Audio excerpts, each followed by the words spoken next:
Hi, and welcome to Chapter 6, Corporate Level Strategies.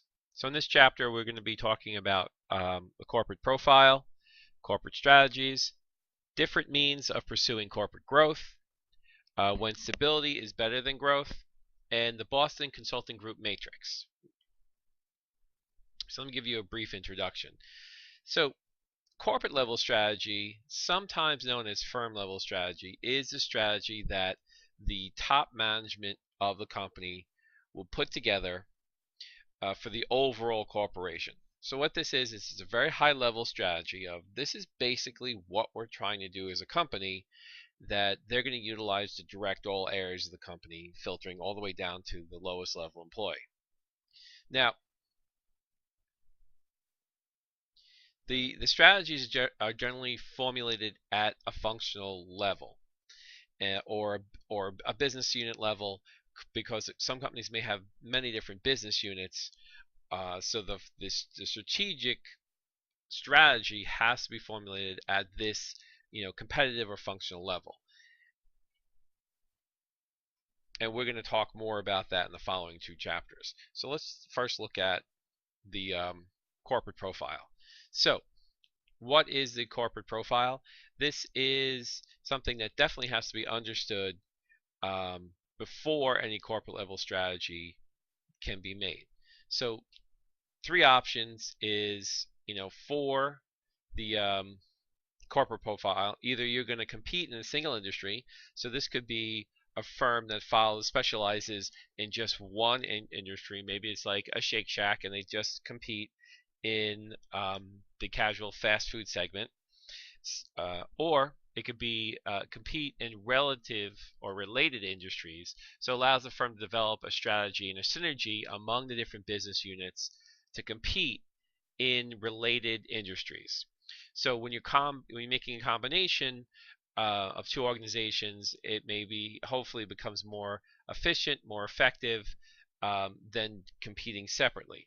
So we could think of, maybe it's having different divisions of a similar store that hit different targets. Maybe it's some sort of a retailer that could have different size stores or focusing on different levels of clientele, but all in a related retail.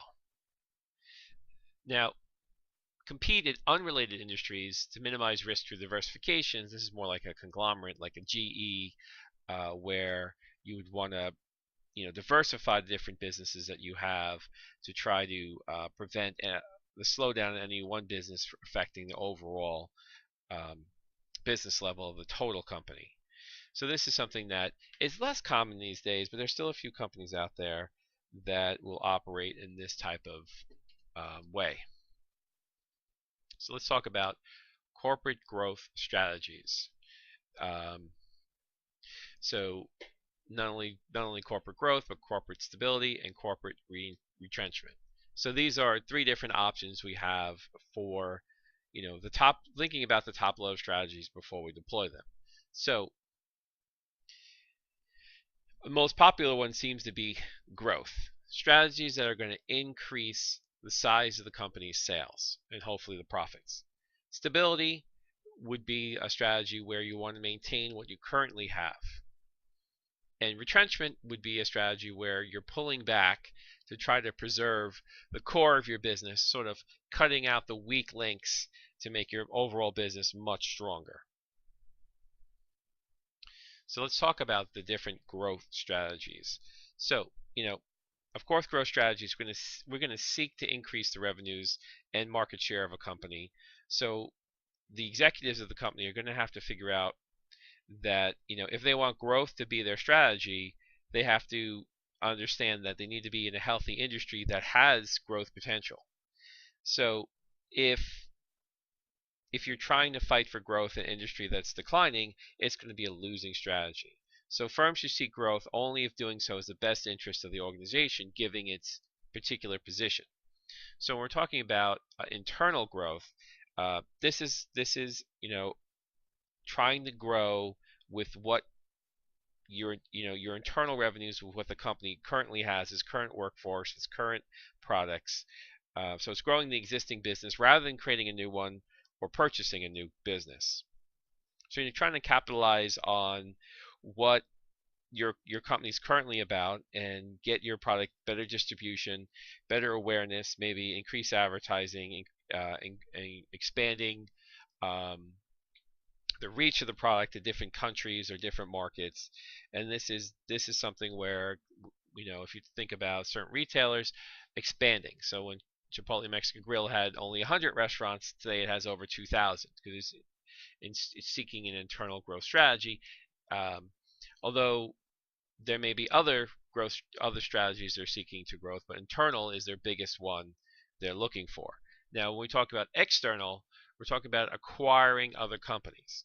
So in an external growth, we're talking about looking for other companies that we can merge with or acquire that's going to grow the size of the firm. So, an acquisition makes sense in many markets when you're trying to purchase a competitor or purchase a supplier, and you're going to try to use a combination of cash and stock to acquire that company, or maybe it's a full-on merger where the two companies are coming together. So whether it's a merger or acquisition, it can be quite beneficial for a company, to gain access to certain markets or certain products by merging with another company or acquiring another company. So for example, Cisco and Google, they are two large companies that need to be fueled by product innovation.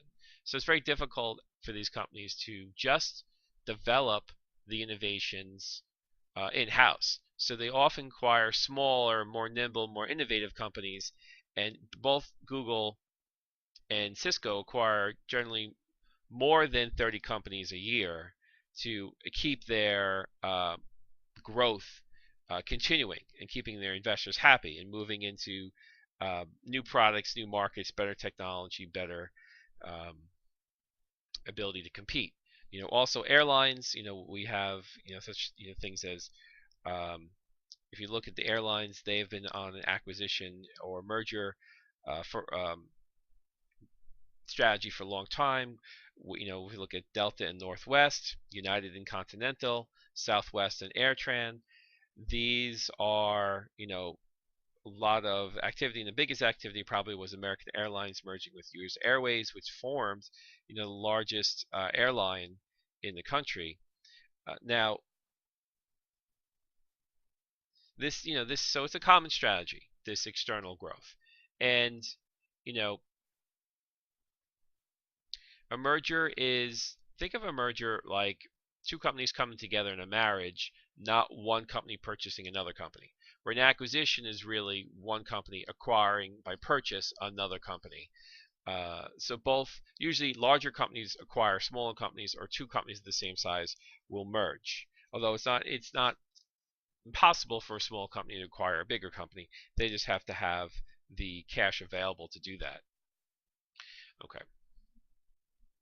Now, external growth, of course, is going to be a more quicker solution than internal growth, because you could, double the size of your company with one purchase. Where internal growth often takes a longer time and much more difficult, with a longer planning time to get that done.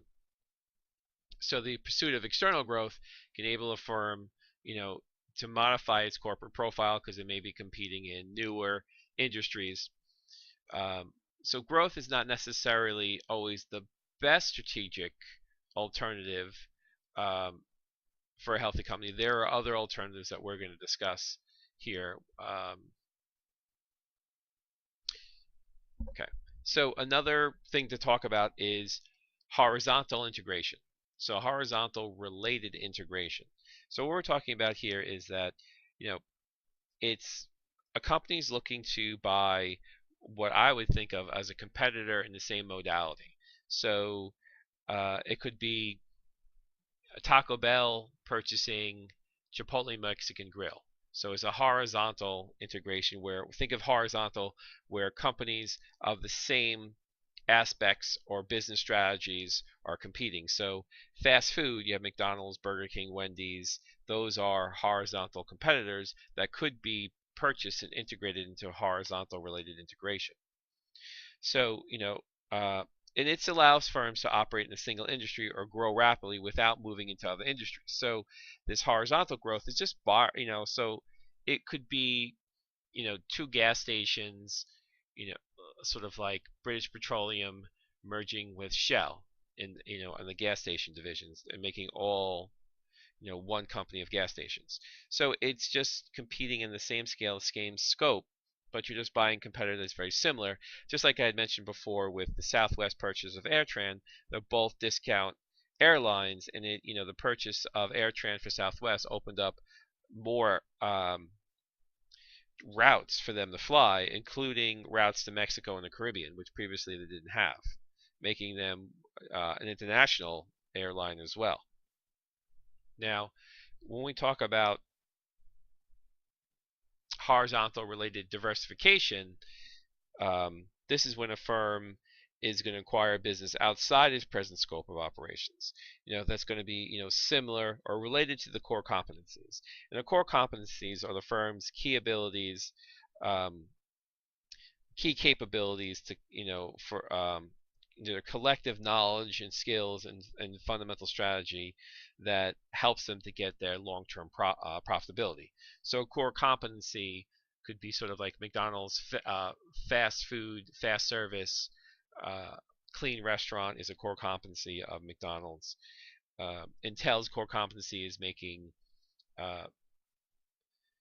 microprocessors for PC computing, things of that nature. So the horizontal related diversification, we're looking at, these key capabilities or collective learning skills that are going to be critical to strategy, performance, profitability. As an example, we could look at Amazon's core competency is its ability, it's a superior ability to utilize information technology to enable products to be sold online at lower prices and maintaining a high customer service. Where Coca-Cola has, a strong brand name is one of their core competencies that's very well known across the globe. And so these are things where if a company wanted to acquire a business outside its present scope of operations, it would be, a related diversification. So you would get something similar. So maybe it's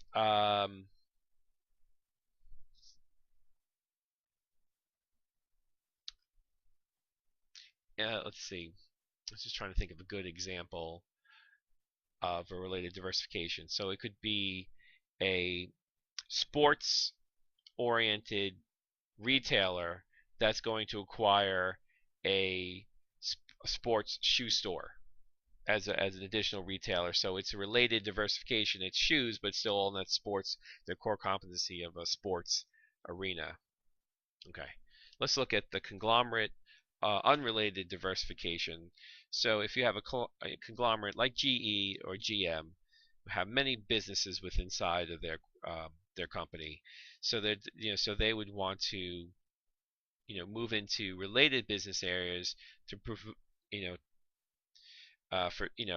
for their strategic reasons, and diversifying into unrelated areas is primarily financially driven.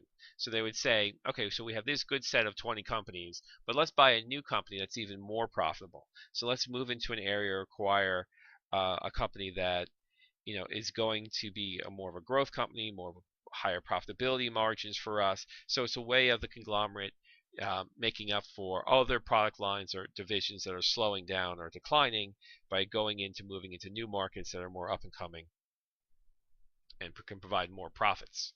Okay, so let's talk about vertical integration. So when you talk about vertical integration, think of a company from top to bottom. So the very bottom, and it may own or not own all the companies in this sort of supply chain. So the very bottom is the companies that are going to gather the raw materials and commodities. Then the second level is typically the companies that are going to manufacture and make the what we call WIP, work in process, or semi-finished goods. Then a next level up could be the company that makes the finished goods, And the final top level in this vertical integration would be the company that actually sells the goods. So if you're a company, say you're a vitamin retailer like, what is that, Vitamin World, or uh, what's the other one I'm thinking about? GNC, that's another big one. So you would want to do a vertical integration. You would look for activities in the distribution channel, maybe purchase suppliers of the raw material ingredients, or purchase manufacturers of the WIP or finished goods that are going to help you supply your store. And you can see that when you do this vertical integration, you're cutting out the middleman. So what's helpful about it is that, there's a markup from raw materials to manufacturing goods and manufacturing goods to retail. There's a markup on each of those layers. So if you vertically integrate all those companies, you can keep the markup, so you're able to compete better by offering your products at lower prices, or keeping the same prices and having higher profit margins by eliminating the markup of what they would call a middleman. So the full integration occurs when the firm performs all the activities from start to finish, ranging from procurement of raw materials to production of final outputs. Firms that engage in some but not all of these activities are known as partially integrated. So if you were going to go a fully integrated route, you would want to either do a backwards integration or a forwards integration, depending where you are, if you're a manufacturer or a retailer.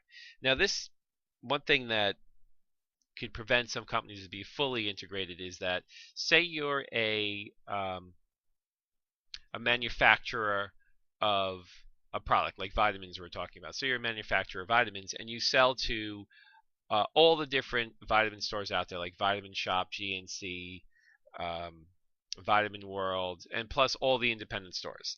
Now you decide to make a more of a full integration, and you buy or create your own, you buy another retailer. So maybe they buy GNC.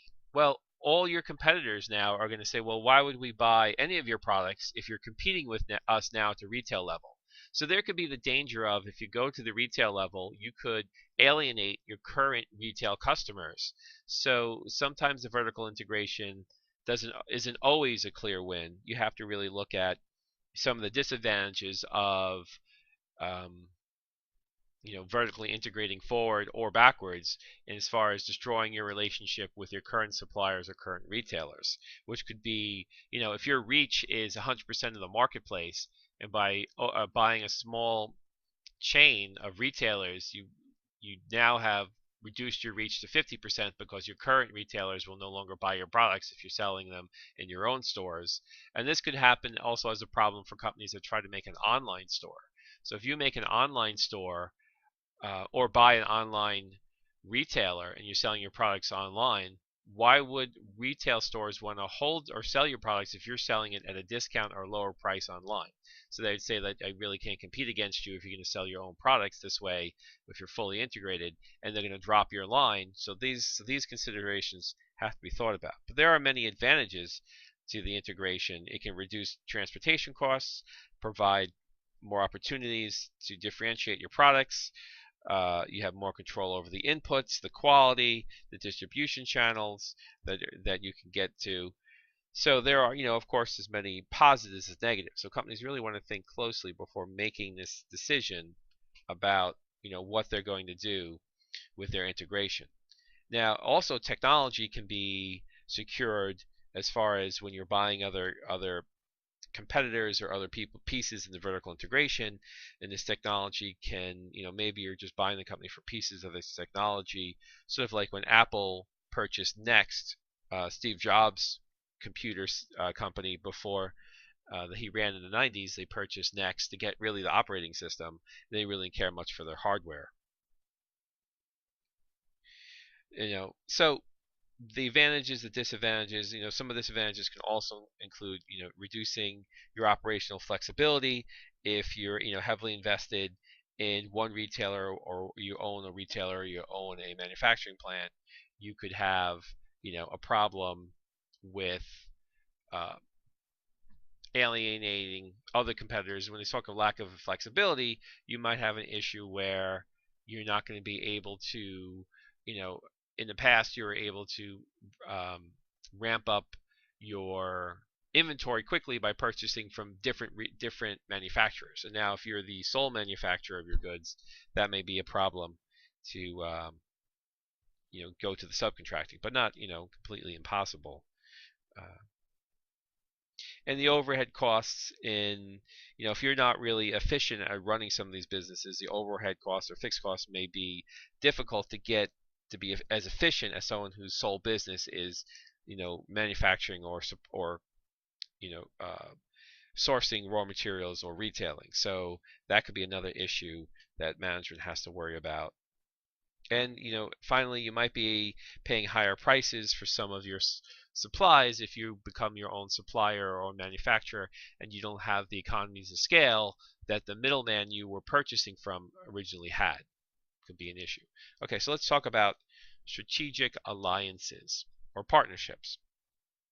So of course, many companies that don't want to fully purchase another company, acquire or merge with another company, they may find it more advantageous to form a partnership where two companies can come together to form a partnership in many different aspects, so they can agree to share costs, risks.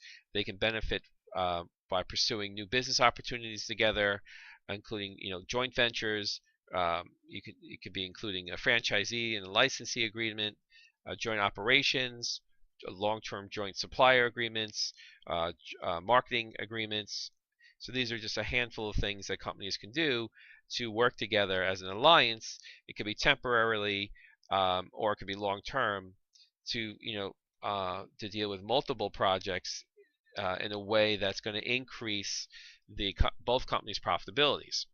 So now you've worked in teams before, so you know it's difficult to come together as a team when it's a lot easier to do things by yourself because you're really just making the decisions yourself. But when you start working together with a team, which is a partnership, it becomes a little bit more difficult. So when you're mixing this cooperation with a competitor, that can be definitely problematic.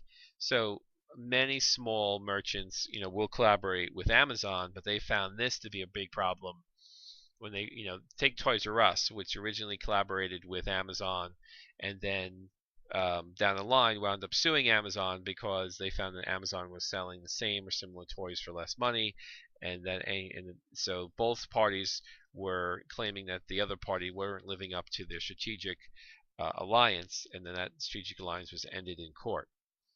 And other small retailers that sell through Amazon may have similar problems, with the retailer selling the same products they're selling, but maybe at lower prices.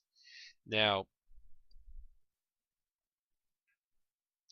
other companies that have strong brand names may want to lend their brand name to a product extension.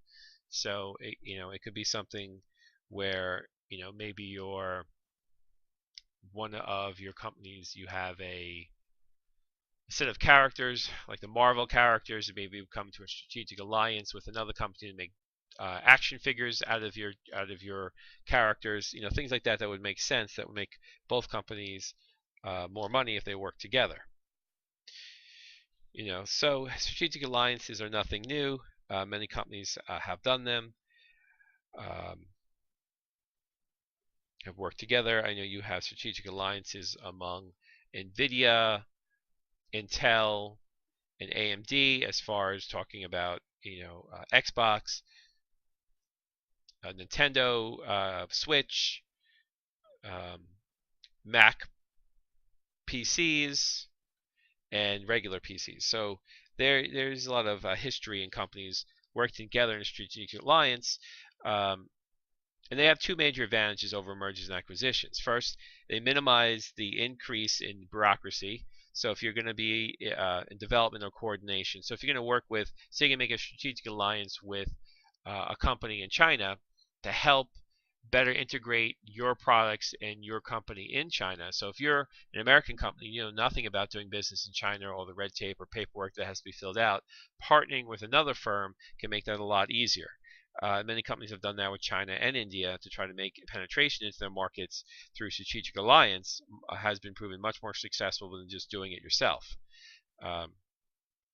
So the major disadvantage of the alliance is that one partner may have, less value, bring less value to the product, to the project or product, and there may be, a disproportionate amount of know-how or profits being earned from this partnership. Just like in a team assignment, if you're working together in a team assignment, you know that some students bring a lot less to the table than you might bring, and it can be frustrating and quite frankly unfair if you're equally sharing in the grade or equally sharing in the profits.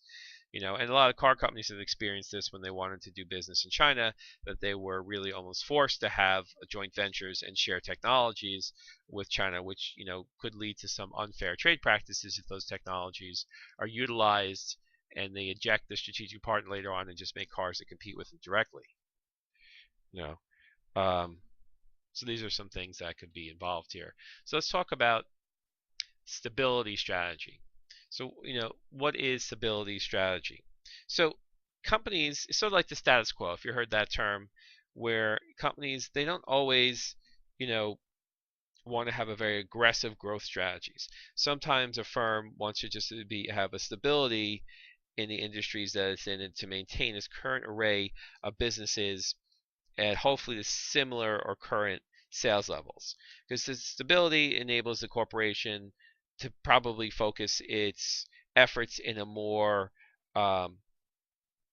efficient manner in business units that are growing or expanding. So you might want to say that, okay, these businesses here are good and solid, they bring in a lot of money, let's just maintain them because it's too costly to really grow them, and let's focus on some new growth opportunities and put our top talent on new divisions or new units that are going to provide the growth and profitability for our companies. So it's a common strategy. I mean, it's if you're a single industry firm, the stability strategy is one that maintains the same operations without pursuing any growth, and that because so growth is something, of course companies want growth, but if you're in an industry where you're going to really have to cut profits and enhance incentives to grow, it may not be profitable to grow at a particular time. So being stable instead of growth could be good for a number of reasons. Let's talk about these 4 reasons. 1, industry growth may be slow or non-existent. So like I was saying before, if there's really no growth in the industry, we don't want to really start making a trade war or a competition war between the current competitors. We just want to maintain our share. Number 2, the costs associated with growth do not always exceed the benefits. So, if, like I was saying before, if you have a trade war, or famously the Cola Wars between Pepsi and Coca-Cola, where both companies were fighting to gain market share but giving huge amounts of coupons and discounts and giveaways to customers to do it, both their profits were severely hurt. So many companies, including the cigarette industry, we had price wars in the cigarette industry where cigarette companies would set a lower price, and then the dominant company, Altria, would go in and undercut prices even more, increase incentives, and it just wound up everybody was losing profits by these trade wars. So sometimes just going for stability. The cigarette market and the soda market are 2 good examples of where companies strive for more stability than aggressive growth. Third, growth may place great constraints on the quality, marketing efforts, and customer service. So if you're a small firm, and you want to grow, attempt to grow very quickly, it's hard to maintain your flexibility, your entrepreneurial spirit when the company's starting to grow into a much bigger company, because you have more people involved. There's going to be more money committed to what we call capital outlays to grow the firm. So managers of these smaller firms, understandably may be hesitant to grow too quickly because the company can spin out of control. So even though the financial prospects look promising, you want to grow in a way that's going to be smart for your business. So if you look like some fast food retailers, there's one fast food retailer called In-N-Out that operates mostly on the West Coast. That's a private company that grows very slowly because they're afraid that if they grow too quickly, they'll lose the quality control that makes their food, 1, very affordable, and 2, very tasty. Other companies such as, say, a Chipotle Mexican Grill or Shake Shack or Panera Bread are aggressively pursuing an aggressive growth strategy to grow their sales in their restaurants by over 20% a year. Now it's very difficult to just imagine trying to find the talent, trying to shore up the supply lines, trying to make sure that the quality remains the same in all the new restaurants you open so quickly. So it's a very difficult task. Okay. So let's move on to 4. Large dominant firms may not wish to risk prosecution if they become more of a monopoly or monopolistic practice that can happen when they grow and become too dominant. And this is sort of like a Microsoft. So or even sometimes Google Google has faced these problems where they're dominant, they're very big, and to buy another company in a similar related area could spark antitrust or litigation. So one reason Microsoft went into the Xbox at one particular point, because the video game market already had 2 large players, Sony and Nintendo, and it was an area where they wouldn't face any monopolistic legal issues by moving into that area. So it was an area that Microsoft can move a significant amount of its money into. And then lately, Microsoft has moved a lot of money into cloud-based ventures as well, rather than trying to dominate the operating system market or the internet system market more than it already has. Even Intel, which supplies a huge percentage of the world's microprocessors, probably greater than 80%, is another company that might be hesitant to buy another processor company because they're certainly within, have trouble with antitrust lawsuits in the past, and would be maybe reluctant to move into the area, instead would move into other areas that they're less dominant in.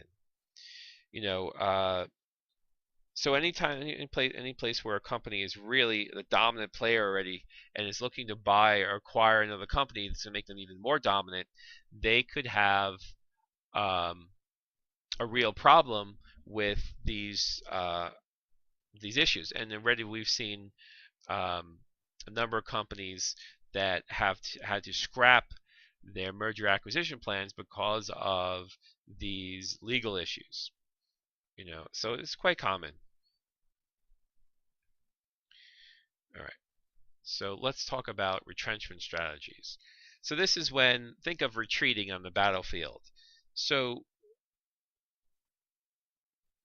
most companies would rather be in a growth or stability strategy for their company, but sometimes situations arise where the performance is disappointing or declines are just anticipated, and a company's going to have to retrench their strategy or move back. And this is something that we could see we have seen this with a lot of retailers lately. Sears, Kmart, Radio Shack, they've all had to pull back or close a number of stores. Even some of big retailers like Target have had to retrench or pull back to kind of regroup, rethink their strategy before they move forward again. And this is common across a number of retailers, including things like Office Max and Staples. As the retail industries change, sometimes companies have to rethink their strategy, and pulling back or closing stores that are losing a lot of money is a smart way of doing that. And also sometimes some fast food companies have done this too, where if you look at our current market of Long Island, we had Jack in the Box, Roy Rogers, Arby's.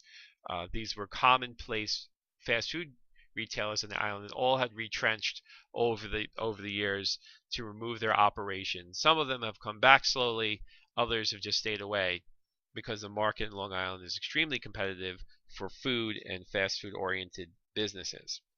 Now, sometimes a company wants to seek a turnaround.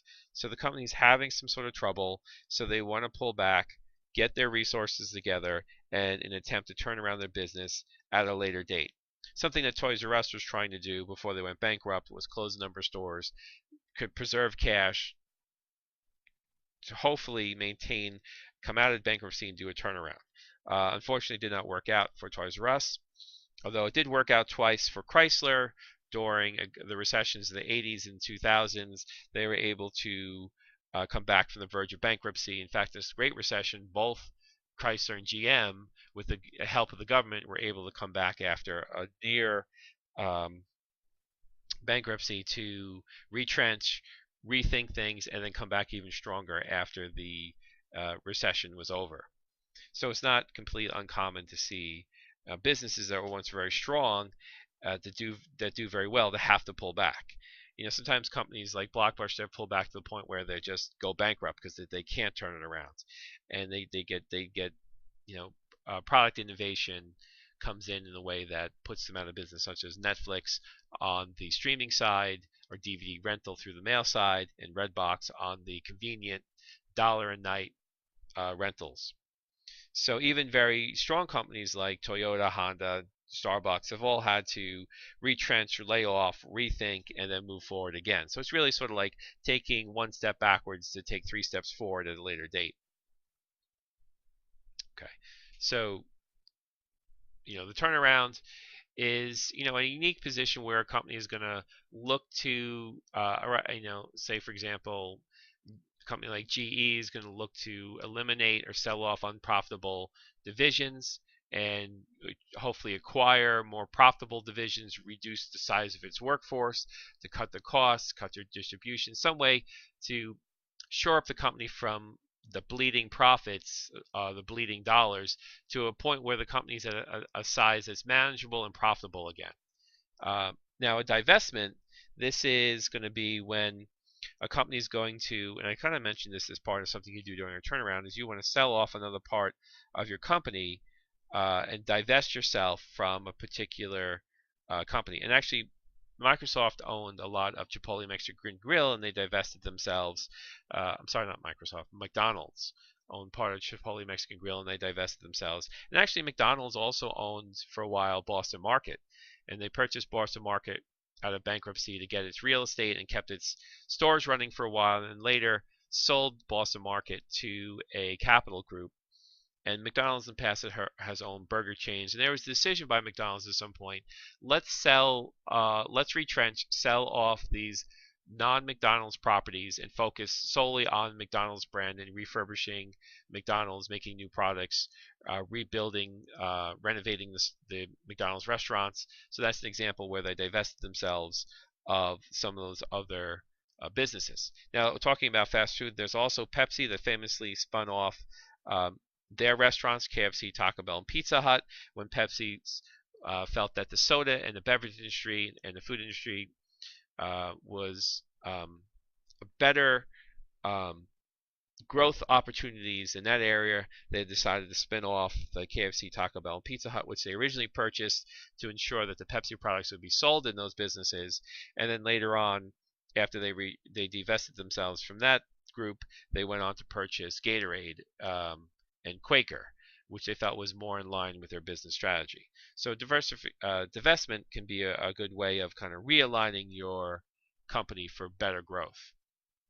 Now, liquidation, and this unfortunately has been something that we're pretty familiar with, those people standing out on the side of the road with signs saying going out of business, liquidating the company, 40% off all inventory. So this is a strategy where it's sort of a last resort, where we just have to terminate the business, sell all the assets, liquidate all the inventory, close all the stores, something that eventually Toys R Us had to do when they weren't able to regroup after bankruptcy.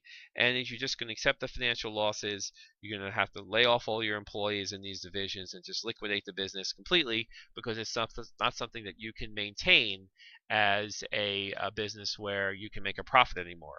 And some very big companies had to liquidate certain divisions or certain operations that were just no longer going to be profitable or make sense to keep in business with. Okay. So let's go to the BCG, Boston Consulting Group. So the Boston Consulting Group made this matrix. It's a very famous matrix that they've made. And in the matrix, it's 4 quadrants that we talk about: stars, question marks, cash cows, and dogs. So this Boston Consulting Group was, pioneered this concept to think about your businesses in your company and how they relate to these four quadrants if you were to plot them in these four quadrants to kind of see, what position they were. So when we talk about stars, these are the businesses we all want to have. They have a large share of a high growth market. They're generally growing at 10% or better. They're very profitable. They throw off a lot of cash. They continue to have growth opportunities. So stars are something that we all want as a business opportunity. Question marks are business units that have low shares of rapidly growing market and may be a really good new business. We just don't know yet. So there's potential. So question marks are companies that have growth and have development prospects, and there's a potential to become a star, but just not sure when that's going to happen. Now, a cash cow is a business that has a large operation, maybe a large market share, and a slower growth market, something that's growing less than 10%. So a cash cow could be, some sort of business that is going to generate reliable profits year after year, but it's not going to be something that's going to be a very fast-growing market. So it could be maybe it's maybe the market for like pool supplies, or the market for I'm not really sure of the growth prospects of some of these markets, but it would be something that maybe it's like washing machines, that everybody has a washing machine, so the only growth in the industry is really replacements of those washing machines. So it would be more, it's still a good business, makes a lot of money, it's just not growing. Sort of when companies get to that stage where it's matured, there's not a lot of growth except replacements. That could be a sign of a cash cow. And finally, it's the dog, the market. The marketplace is very slow growth, declining. There's still some money to be made, but you're not quite ready to liquidate or move out of the business yet. So you keep these dogs around because there's still some benefits to them. But at a certain point, if you're a VCR manufacturer, or even now a CD player manufacturer, or DVD manufacturer, these are declining markets that could be considered dogs that may actually, come out of the business for a while. So here's an example of that marketplace. So now we could put in this highly relative market share, low relative market share, or high industry growth rate, low industry growth rate as sort of the factors that would make you a star, question mark, cow, or a dog. So, with a cash cow, maybe managers want to hold the market share with the cash cow to generate as much cash as possible to help fund the question marks and star businesses and keep them growing. So you use one business category in this quadrant to help another business category.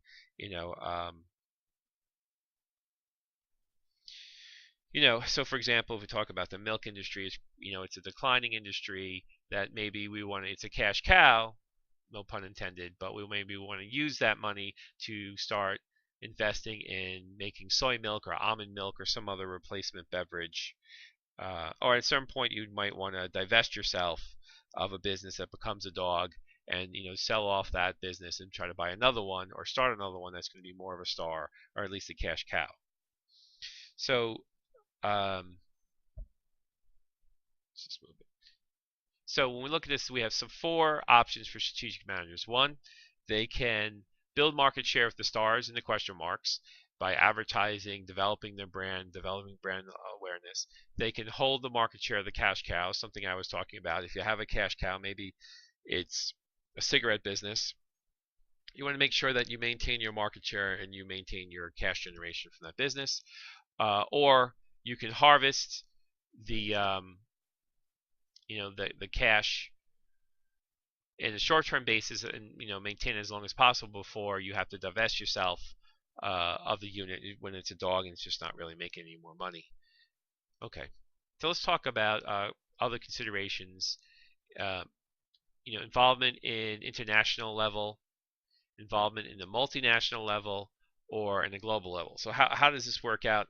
International level is you may just deal with a couple countries. So maybe you're just dealing with the English-speaking countries because your product is something that you're not ready to translate, so you sell it easily in England, Australia, Canada, America, New Zealand, and other English-speaking countries. So that would be an international level.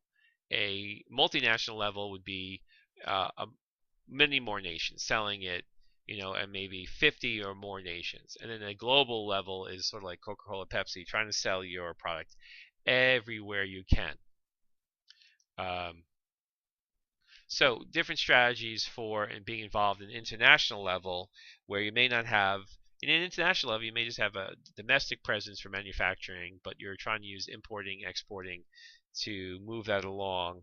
Now, for example, importing, you're buying products from abroad and selling them domestically. Exporting is taking your products and selling them to other distribution channels or distributors to be sold, or selling them directly abroad. International licensing is, this is something that Shake Shack does. They have a lot of domestic Shake Shacks that they own in the United States, and then internationally they license their brand primarily in Korea, Saudi Arabia, England, where they license out for other partners to run a franchise of their Shake Shack, which I guess international licensing or international franchising are very similar. I guess Shake Shack would be more of the international franchising. An international license would be something if you had a property that maybe you had some sort of property or product here that you could sell to somebody else, for them, give them the license or right to sell it themselves. Or make a strategic alliance, which we had talked about earlier, where you can team up with another company whose strategy would be to help sell your products internationally. Okay, so option number 2, in addition to the international level, we could make direct investments in other countries. So we could make our manufacturing or distribution networks directly into other countries, such as, we have Toyota, Honda, BMW manufacturing automobiles in our country, and GM and Ford are manufacturing their automobiles, such as in China and in Mexico and other countries, in Brazil. So you have this direct investment. Or you have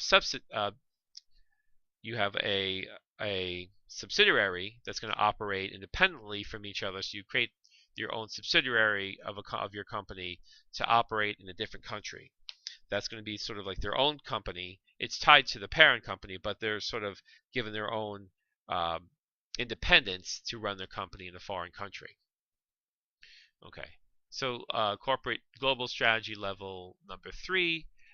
We could talk about more intense direct investments abroad, or subdivisions which are interdependent. So this would be really expanding aggressively abroad to move into markets that you want to be successful in and dominate in.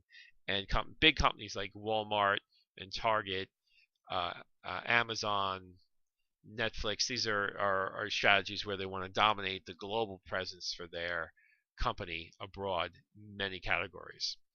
So which option is most appropriate? So here's 6 global orientation considerations that we can talk about. 1, our customers' needs abroad similar to those of the firm's domestic market. So if you know that, say if you're Lego in Denmark, and you know that kids love Legos no matter what country, and Lego is a great product because it really doesn't need a language. It's just blocks and people know how to put them together. So it's very easy for anybody to adapt these products. It would make sense for them to go international. And then they could develop economies of scale by selling the same goods or services in both markets without having really to change anything.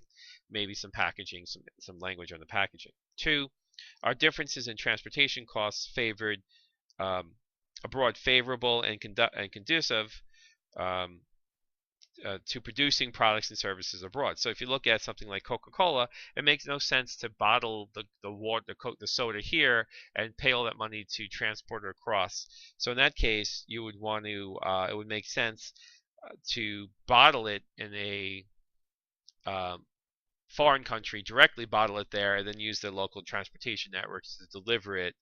Would be much more favorable than exporting or importing the goods in the situation because water is very heavy. 3, the firm's customers or partners already involved in global business. So if your customers and partners are already in the global business, then you can ask them, or hopefully work with them, become equally involved. in the business, something that would benefit both companies. 4, will distribution of goods and services be abroad be difficult? So if it's going to be difficult and competitors are already there selling similar products and controlling the distribution channels in other countries, then expansion in those countries will be difficult. And that's why, in some cases, Coca-Cola has done this quite often when they've gone into a country and they've really locked down the country in their soda market and made it very difficult for Pepsi to compete. So, and Pepsi have done that to Coke in a couple of markets as well, but primarily Coke has done it the most often. Or there might be just domestic soda brands or domestic beverage choices that are just not going to be conducive for a Coke or Pepsi to move into that region or country. 5, will government trade policies facilitate or hinder the global expansion?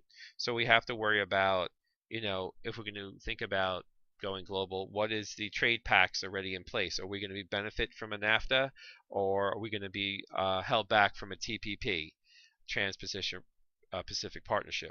And how does this affect the new European Union, their economic union, if we want to sell our products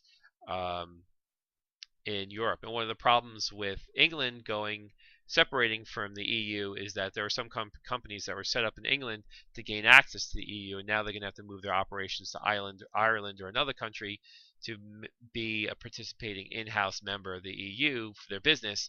So these are all things that companies have to think about. And number 6, finally, will managers in one country be able to learn from managers in another country? So is global expansion going to improve efficiency and effectiveness around the world? So sometimes the management, you might have, I think Target had an issue with this where their management in the US and then they had management in Canada, they just couldn't really grasp the concept of the target or position it properly in Canada, and Target had to withdraw from Canada. And similar things have happened where Walmart had to withdraw from Germany, and it can be a case quite often where the managers of a foreign country, they just don't understand the goals or the aim or the core competencies of the company to facilitate similar success. So if the managers of one country, they really can't learn from the managers of the other country, especially where this product or division is successful, then it may be very difficult to go international. And this has been issues. Disney's had some issues with this where they had problems with more local managers and getting the managers to either learning from the managers learning from the parent company, and how to really sell their brand, sell their product, and get the general population, set the product up in the way the general population will do well with the product. This is one thing that a company like McDonald's has done well. They've listened to their foreign managers and learned from their foreign managers about what products will sell well in the domestic markets. So in some markets, McDonald's will sell falafels. I've been to some McDonald's in foreign countries, and I can't believe some of the weird stuff they sell. But like kimchi or different products that we would never associate with McDonald's here in the States, but do very well overseas because they listen to the managers and they bring in products that the local population will enjoy. Okay, that's it for Chapter 6. I look forward to talking to you again soon when we move into Chapter 7. And in Chapter 7, we're going to talk about business unit strategies. So we're going to go down to the business unit level and talk about some of those strategies. Okay, thank you very much and take care.